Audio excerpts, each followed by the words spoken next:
folk kom drøsende ind. Jeg gør lige opmærksom på, at vi optager det her webinar, da der er en del skoler, der ikke kunne deltage, men har bedt om at få optagelsen. Som sagt, så hedder jeg Heine. Jeg er en af founderne af Attender. Jeg har arbejdet inden for den her sektor med skole-IT-løsninger de sidste, hold nu fast, 31 år. Jeg kender også rigtig, rigtig mange af skolerne fra nogle af mine tidligere jobs. Jeg har bygget det her Attender, fordi jeg synes, vi vil gerne prøve at tage hånd om den udfordring, der er i dag med fravær. Jeg har en masse dejlige slides, og så har jeg også en masse dejlige live demo, jeg gerne vil vise jer. I er velkommen til at stille spørgsmål undervejs. Nu har jeg jo været ude ret mange gange, så jeg ved typisk lidt om, hvad for nogle spørgsmål der kommer, og det første, der altid kommer, det er, kan I integrere med det og det system? Det korte svar er ja, og det skal der nok komme mere om senere. I er velkommen til at bruge Q&A-funktionen her i Teams til at stille spørgsmål, eller også en rækken hånd i vejret. Men ellers lad os springe ud i det. Jeg tror ikke, der er nogen her, der ikke kender til, at fravær og frafald, det er et stort problem. Og det er ikke kun noget, vi ser i Danmark. Det er sådan set verden over. Attender har kunder i 8 lande på 4 kontinenter, og det er det samme, vi hører alle steder fra, at efter covid, jamen, så har vi fået den her TikTok-generation, hvor at der skal lidt mere til at motivere dem. Der skal lidt mere dopamin-rush til at ligesom at aktivere dem. Det vi har set, da vi researchede Attender, det er, jamen, I har alle skolerne en eller anden form for et fraværsregistreringsværktøj i dag, typisk i et studieadministrativt system eller LMS-system, og det system skal være lidt ligesom en schweizerkniv. Det har skulle kunne alting. Det vi prøver at gøre med Attender, det er at lave et værktøj, som bygger ovenpå det, som er et dedikeret værktøj. Det vil sige, hvis du skal bruge saven i din schweizerkniv til at save et træ ned, så går der måske lidt lang tid med det. Vi kan specialisere os, så vi siger, at vi er den der store fede sav. I vores research, så noget af det, før vi startede med at lave Attender, det vi hørte, det var, jamen det tog mange gange lang tid at registrere, det vil sige, der var mindre tid til undervisning. Statistikkerne skulle man sådan lidt sødere grave i. Ja, beklager, der røg lige vores wifi. Vi prøver lige igen. Derfor jeg skynder mig at sige, at vi laver ikke wifi, vi løsninger, vi laver fraværsregistrering. Beklager, jeg håber alle er på igen. Jeg kan se, der røg lidt mennesker ud også. Nå, men noget af det vi så, det var, at der er meget fokus på pisk, og måske ikke så meget på gulerod. Og en af de ting, vi også har set i det her, det var, at der ikke var noget support for online undervisning, altså automatisk registrering af det, og en Teams integration, som vi ser mange skoler bruger. Så når vi ligesom har samlet alt det sammen, jamen, og den information, jamen, så gik vi i gang med at lave Attender fraværsregistreringsværktøj. Attender er ikke en løsning til at fjerne alt, hvad der hedder fravær. Det er et supplement. Vi skal være et værktøj i den kasse, der hedder, at hvad gør vi for at nedbringe fravær? Jeg ved, på rigtig mange skoler sidder der nogle fantastiske studievejledere, der gør en kæmpe indsats, og der bliver lavet rigtig, rigtig mange andre tiltag omkring data. Så det vi prøver at gøre med Attender, det er at sige, hvor kan vi ramme på nogle ting. Så vi har lavet lidt en 3-trins raket i Attender, men hvad er det for nogle ting, som vi kan prøve at hjælpe med på vores side.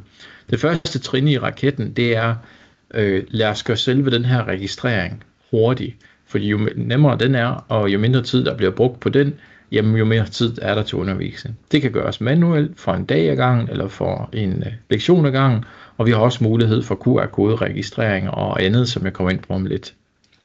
Så det næste, det er at sige, lad os så nu sørge for, at den her data, den er nem overskuelig og se på, hvem er det, man skal sætte ind mod, hvordan graver vi det her data, vil vi gerne have det over i noget andet, måske en Power BI-løsning eller noget AI, hvor vi kan sidde og grave i det her data.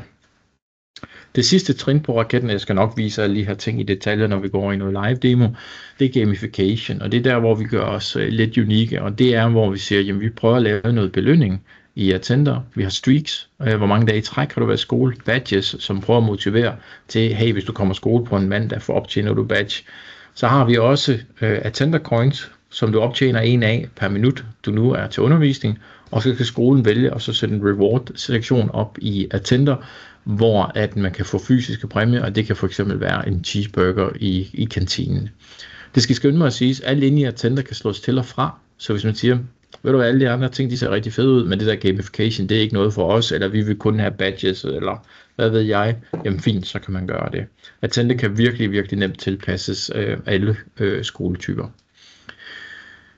Når vi har kigget lidt på feedback fra studerende, det her det er fra en teknisk skole i Jylland, har det her motiveret til højere fremmøde. De har givet en sodavand og chokolade og så videre ud, og der siger knap 92% af dem, at det har motiveret dem til at dukke mere op. Så helt klart et positivt resultat i det. Noget af det, vi også arbejder meget med, det er, hvad er det for noget data, der er relevant for dig at se. Så hvis du er lærer, skoleleder, skolesekretær, studievejleder, sagsbehandler eller noget andet, så er det nok nogle forskellige ting, du gerne vil se. Så vi har nogle dedikerede dashboards til det, så det er meget nemmere og meget mere overskueligt for dig at se. Det er også muligt at kombinere nogle af de her roller, for vi ser også nogle gange, at en skoleleder også skal have noget undervisning, og derfor skal blande nogle af de her interfaces, så det er altså også muligt.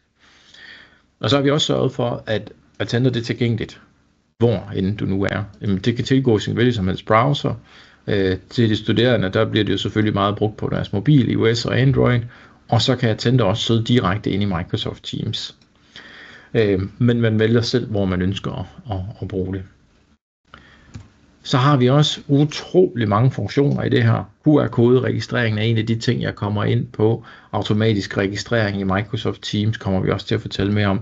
Der er rigtig, rigtig mange funktionaliteter i attender, som vi har prøvet at sige, hvordan kan vi hjælpe jeres hverdag bedst muligt, og vi udvikler med rivende hastighed i det her.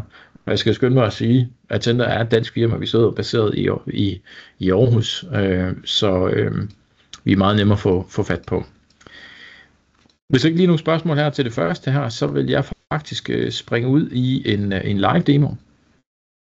Så vi stopper lige den her med præsentationen, og så deler vi noget skærm i stedet for. Det som vi ser her, jeg er logget ind som en elev lige nu. Vi har aktiveret gamification og det hele. Jeg kan se, hvem jeg er. Jeg kan se mit fravær. Jeg kan se de her streaks, som jeg talte om. Hvor mange dage i træk har jeg været i skole. Og jeg har lige sådan en snydeknap her, så man kan se, hvordan den tæller op og giver motiverende beskeder. Og som sagt, for hver minut du dukker op til undervisning, jamen så optjener du en attender coins. I kan så selv vælge, hvad for nogle rewards skal der være tilgængelige. Det kan være, jamen, som jeg nævnte, en cheeseburger, når du har fået 1000 coins. Så når jeg vil redeeme den her, så går jeg ind og swiper, den vil jeg gerne have, og så en person, der udleverer den her, er logget ind i Attender-appen med en speciel rolle, som kan scanne de her QR-koder, og så udlevere de her forskellige ting. Det er meget nemt at sætte de her ting op, og man kan også sætte de her rewards op med at sige, jamen den første præmie koster 500 coins, men den næste koster 1000, eller der er begrænset af dem. Og så for at lave det lidt sjovt, jamen så har vi også valgt at lave noget lidt badges. Vi har noget, der hedder for eksempel fredag den 13. Hvis du kommer i skole fredag den 13, jamen så får du fredag den 13. badge. De der små lille positive tilkendegivelser. En studerende kan også se alt, hvad der er blevet registreret på dem, hvornår de har været mest fraværende, deres fravær på de forskellige hold og lignende. De har også mulighed, hvis I giver dem lov til det, og selv at kunne foretage sygemeldinger. Jeg kan vælge at så sige, ved du hvad, den første lektion i morgen, den kommer jeg ikke til. Og i dag, så ser vi meget, jamen så er det et fritekstfelt. Vi ved GDPR-mæssigt, og når vi ser de der undskyldninger, der bliver sendt ind fra studerende, så er det nogle mange gange meget personlige information, der står i dem her. Så det har vi mulighed for også at kunne slå fra inde i Attender, hvis man ikke ønsker at bruge det. Og så til gengæld, så giver vi dem nogle årsager i stedet for. Jeg siger, jamen jeg kommer ikke, fordi jeg har en lægeaftale. Så I vælger selv, hvilke årsager man benytter sig af herinde, og alt det her information bliver skrevet videre til studieadministrative systemer. Men det betyder i og med, at folk begynder at bruge tags, så kan vi også begynde at lave statistik på de her fraværsårsager. Sådan, nu har jeg oprettet en sygemelding herinde. lige for at vise en lille ekstra ting, hvad vi arbejder på med gamification i det her, det er, fordi vi tænker, nu har vi alle de her coins, rewards, badges og så videre, men vi kunne også godt tænke os at give dem sådan lidt en progression i, hvor er det, jeg er henne. Så til dem af jer, der kender Spotify, så har I nok set det her en gang sidst på året, så får man det, der hedder Spotify Wrapped. Hvad for noget musik har du lyttet mest til, og du er top 1% i verden, der har lyttet mest til Ozzy Osbourne, og så videre, så videre. Det tænkte vi, det kunne være lidt sjovt også at lave ind i Attender. Så det er vi i gang med pt. at lave. Sådan en Attender Wrapped, men du skal jo ikke have den sidste på året, for så er det jo ligesom for sent. Så den får du en gang om måneden, så får du sådan en, okay, det er sådan her, du har progresseret den sidste måned. Nu har jeg en Attender Wrapped her for september, hvor den fortæller mig, fedt, jamen din, fremmødeprocent, den er 94%, den er op 3% for sidste måned. Du har 100% fremmøde i marketing strategies. Du har lavet et streak på, hvor du har været i skole 12 dage i træk. Du har tjent x antal coins. Og så er der også lige den der med, der er altså lige accounting. Der har du kun været der 75%, og mandag morgen, så er du måske ikke lige den allerbedste til at være der. Så simpelthen give dem sådan en lille månedlig statusrapport på, hvordan går det. Fordi så går der jo sport i det for mange mennesker, så siger det skal jeg lige prøve at se, kan jeg ikke gøre det lidt bedre. Den bliver først lanceret til studerende, men der kommer altså også en til skoleledere, hvor man får sådan en rapport over sin skole, hvordan er det gået på skolen i den forløbende måned. Så det er noget af det, vi også arbejder ind med. Når jeg også lige viste herinde på den studerende side, så kan I se, jamen så står der fraværsprocent lige nu. Det er altså også muligt at flippe den, så det bliver fremmødeprocent for at virke lidt mere positivt. Så bliver det 90,05 procents fremmøde. Og jo, til spørgsmål om Attender ikke kan tale dansk, jo, det kan den godt. Jeg har noget af min demo her, det kører lige på engelsk, fordi det var noget, jeg har pre-recordet herinde. Så jo, der er dansk i hele overfladen. Undtagen streaks og coins og rewards, det har vi simpelthen valgt at kalde det på engelsk, fordi vi skal appellere lidt til den lidt yngre målgruppe her. Beklager, der er lidt uler i forbindelsen. Det jeg var ved at vise, det var, at man kan se, at den her lille mand, den viser, om personen har tjekket ind, og man kan få sådan en lille log, men man kan se, hvad er der sket på den her person. Som I kan se, så er jeg siddet og tjekket ind alt for mange gange her i dag, for lige at sidde og teste lidt af. Men det er det her interface, som en underviser vil kunne gå ind og lave stikprøvekontrol i, og også lave manuel registrering. Man kan også få at vide, jamen, hvor mange til at stå og har tjekket ind. Jeg kan se, lige nu så er det kun én person, der har det her i mit demosystem, men hvis du nu har et hold på 60, og du kan se, jamen der er 55, der har tjekket ind, jamen så kan vi lige hurtigt tælle, er der 55, og hvis der ikke er det, jamen så skal jeg måske lige prøve at lave en ordentlig stikprøvekontrol i det her. Men man kan manuelt også bare fint trykke rød for at markere folk til stede, grøn for at markere, at de er til stede, og gul for at markere for sent.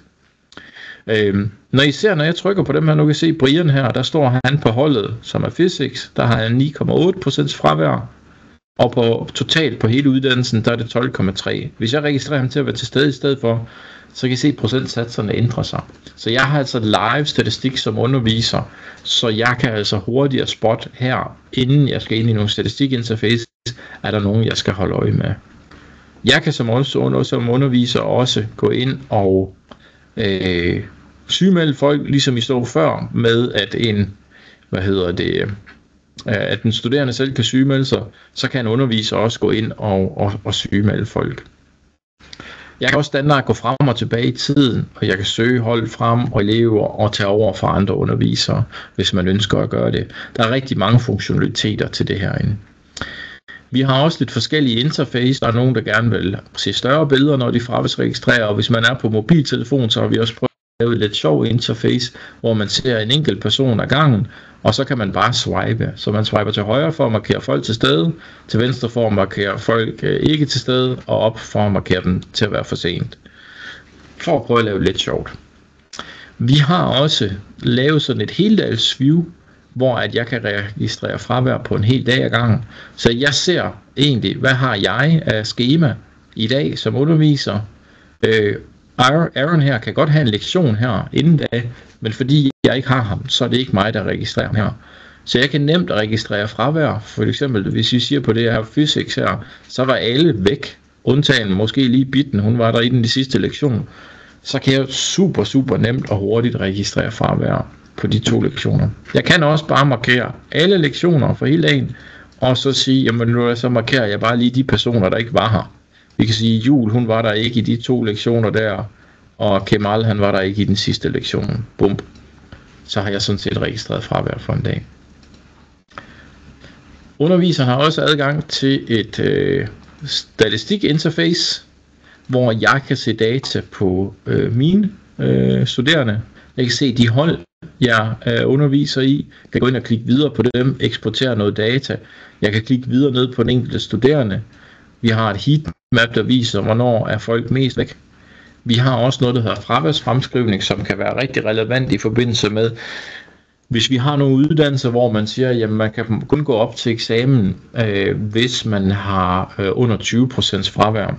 Så der kan jeg se lige nu, jamen så er Brians fravær 1,9%, og til slutningen af året, jamen så kommer han ned på 5,9, hvis han dukker op til alle lektioner. Hvis han ikke dukker op til nogen, så er han op på 60. Og det kan jeg også sortere på de enkelte hold. Så jeg egentlig godt kan se her, jamen hvis hans fravær den nu lå på 40, og jeg kan se, jamen selvom han dukker op til alt, jamen så kommer han aldrig ned under 20%. Okay, så kan jeg sådan set finde ud af, hvad skal jeg så gøre? Og det har vi også nogle rapporter, man kan trække ud på.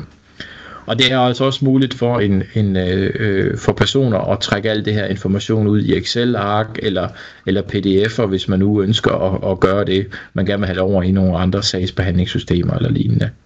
Så er det altså også muligt. Og som nævnt tidligere, så har vi alle mulige forskellige roller inde i Attender. Jeg vil ikke løbe dem alle sammen igennem, men en af dem, jeg godt lige vil vise, det er, at vi har et skoleleder-interface, hvor jeg kan se på hele skolen, hvad er det egentlig, der foregår? Hvad har vi af fraværsårsager? Hvem har fravær i dag? Og jeg kan gå ind og grave i det her data. Vis mig alle, der går på det her hold, der er mere end x% i fravær. Og der er simpelthen muligt at grave rigtig dybt i alt det her. Og hvis jeg har fundet noget data, jeg synes, der er interessant, så har jeg altså også mulighed for at eksportere det her. Det sidste, jeg lige vil vise i det her interface, det er også, at vi har mulighed for eksterne. Det kan være sagsbehandlere for kommunen, det kan være arbejdsgivere, det kan lignende, hvor at de har mulighed for selv at kunne gå ind og trække rapporter herinde. De kan også abonnere og så sige, ved du hvad, jeg vil godt have sendt automatisk en månedlig mail på alt information omkring Danny. Så det er også nogle af de ting, som vi har hjulpet skoler meget med. Og så lige den sidste ting omkring, Attender i live demo der. Det sidder altså også inde i Microsoft Teams, så hvis man bruger Teams, jamen så er Attender altså også tilgængelig derindefra, bare som en knap. Og det Attender også kan inde i Teams, det er, hvis du laver undervisning online og bruger Microsoft Teams til det, så kan Attender tjekke, hvad tid har folk logget ind til den undervisning, og hvad tid har de logget ud. Så den laver faktisk fraværsregistrering fuldt automatisk dertil. En underviser kan selvfølgelig gå ind og override det her, hvis man vil det. Yes. Så skal vi lige videre her i mit PowerPoint show. Så håber vi, at internetforbindelsen ikke hopper igen. Det beklager jeg meget. Skal vi lige lidt godt frem her. Hvor kommer vi til? Lige når vi snakker Teams, så vil jeg også lige gøre en lille reklame for et webinar, vi holder her den 12.11., som også står inde på vores hjemmeside, da vi har fået meget forespørgsel fra folk, til at sige, jamen vi kunne egentlig godt tænke os at flytte fra vores studieadministrative system og flytte så meget som muligt over i Teams, men vi har nogle udfordringer med, hvordan starter man i Teams, altså hvad skal man have en startside, intranet, hvordan ser man skema, karakterer, fravær og skriftligt fravær, og hvad der nu ellers kan være i de ting. Så det holder vi lille webinar omkring den 12. i 11. Vi kører pt. En proof of concept på det på 15 gymnasier i Aarhusområdet. Og så lidt feedback fra, eller hvad er vores referencer i det her. Lidt udvalgte danske skoler. Attenter, det bliver brugt af alt fra folkeskoler op til universitetsniveau, og som sagt, så er vi på 8 forskellige lande. Vi har nogle rigtig store skoler, og vi har nogle små skoler. Noget af det, som jeg synes, der er en rigtig fed case, det var, at vi blev kontaktet af Aarhus Erhvervsakademi. De havde en udfordring med, at ud af sådan en klasse på 40, så manglede de en 10-15 elever. Så de sagde, okay, det skal vi til at have gjort et eller andet ved. Så de indførte den her Attenter QR-kode-registrering. De skal scanne sig ind inden første lektion om morgenen, og så skal de også scanne sig ind igen til middag, for de havde en udfordring med, at deres studerende, de godt kunne finde på at smutte til middag, og så tage på arbejde eller lave noget andet.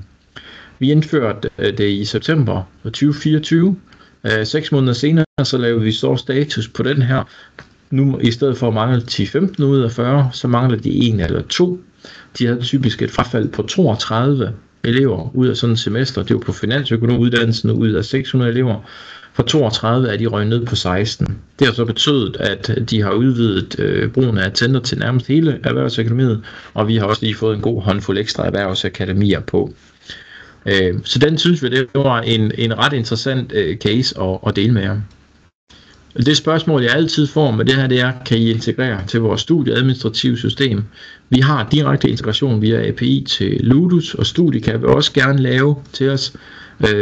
Studie Plus og Lectio, der bruger vi en RPA til at sørge for, at data ryger retur og kan sendes retur til Stil. Så der findes integrationer til sådan set nærmest alt i Attenter.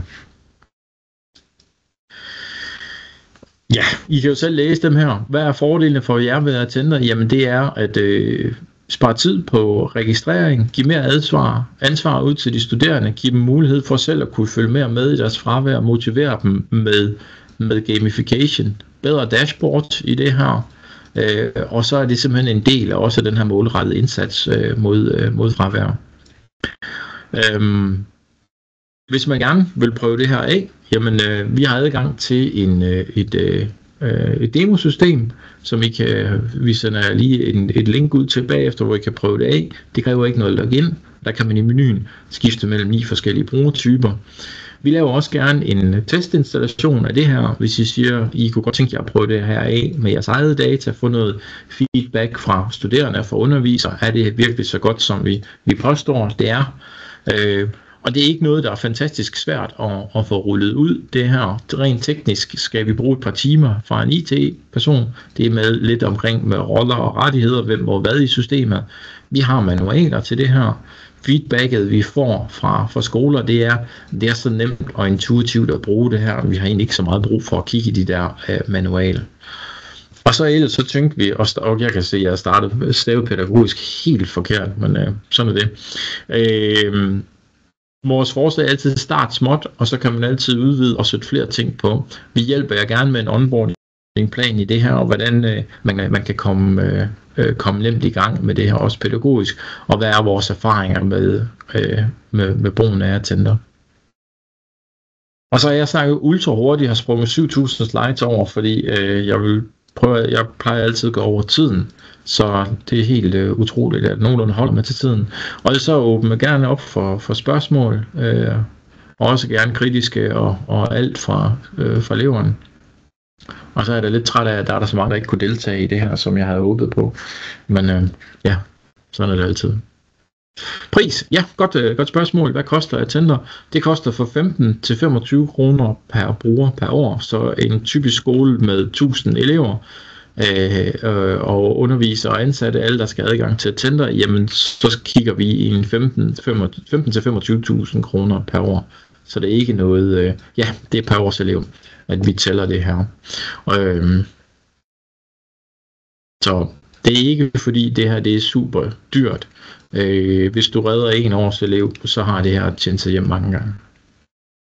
Og vi tænker også lidt med det her, det er, jamen, vi ryster lidt posen med vores gamification og prøver at være lidt småprovokerende ved at måske sige det her, og så sige, at hvis vi skal løse det her problem, så lad os prøve at lave nogle nye tiltag og noget, der måske snakker ind med den generation, vi har i dag.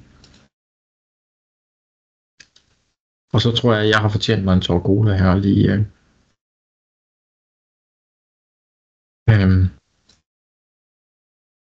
Andre gode spørgsmål, kommentarer, nogen der synes det ser helt forfærdeligt ud, eller nogen der synes det ser helt fantastisk ud.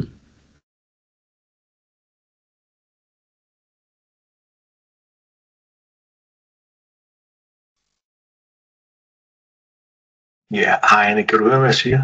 Det kan du tro, Morten. Ja, har I nogle erfaringer med at gøre det på sådan nogle uddannelser, der ikke er sådan meget klasseværelsesbaseret? Du ved, hvor jeg sidder henne. Jeg sidder på en teknisk skole, hvor det er en lidt anden type elever end dem, der tager en boliguddannelse. Ja, og det har vi meget af. Altså vi har tekniske skoler i udlandet, der kører på det her, og også hvor at det er virkelig sådan splittet op. Og der er den der med QR-kode-delen rigtig god. Du skal så selvfølgelig have ude på de forskellige lokationer en QR-kode, man kan scanne ind. Så det er virket. Jeg har en teknisk skole i Australien, hvor de er ude i praktik. Og der har de simpelthen lavet sådan en honor roll system. Så i stedet for at man scanner en QR-kode, så markerer man sig bare ind i appen, nu er jeg altså dukket op. Om man så vælger at vil stole på det eller ej, jamen det er jo så op til skolen. Så vi har netop med det der QR-kode. QR-koden skal jeg skynde mig at sige, at det er ikke en QR-kode, der er bundet op per hold eller per uddannelse. Det er en generel, jeg er på skolen. Man kan godt lave i Attender en QR-kode per enkelt hold eller per enkelt lektion. Problemet er bare det der med, at vi ser, jamen, så flytter folk klasselokaler og så videre. Det er ikke opdateret, så viser den forkerte QR-koder. Så derfor prøver vi at holde os lidt til den her KISS-strategi, keep it simple. Der er en QR-kode til det her, så kan underviser lave en stikprøvekontrol. Er der nogen, der har tjekket ind, og så faktisk er stukket af? Og det er også en af de erfaringer, de har lavet med Aarhus Erhvervsakademi. Det er, hvis folk de har scannet sig ind, og de så er gået alligevel, og så bliver fanget i sådan en stikprøvekontrol, jamen så bliver de kaldt ind til en samtale, og så siger, prøv at høre, det er altså på niveau med eksamenssnyd, når nu får du lige et gult kort med det. Og det har simpelthen betydet, at det har spredt sig meget, meget hurtigt blandt de studerende, at det der med at forsøge at snyde, det er virkelig minimalt, hvad der sker nu.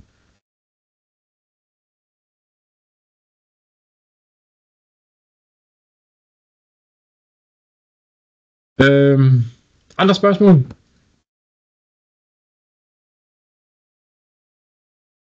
Ellers er I meget velkommen til at tage fat i os, hvis I har nogle udløbende spørgsmål, eller som sagt vil prøve det af, men ellers så skal vi nok lige sende ud en, lidt links med lidt mere information og adgang til demo, og vi klipper også lige det her webinar sammen, hvis der er nogen fra jeres organisation, der gerne lige vil se det her, vi har præsenteret. Og ellers så vil jeg da sige tusind tak, fordi I vil deltage.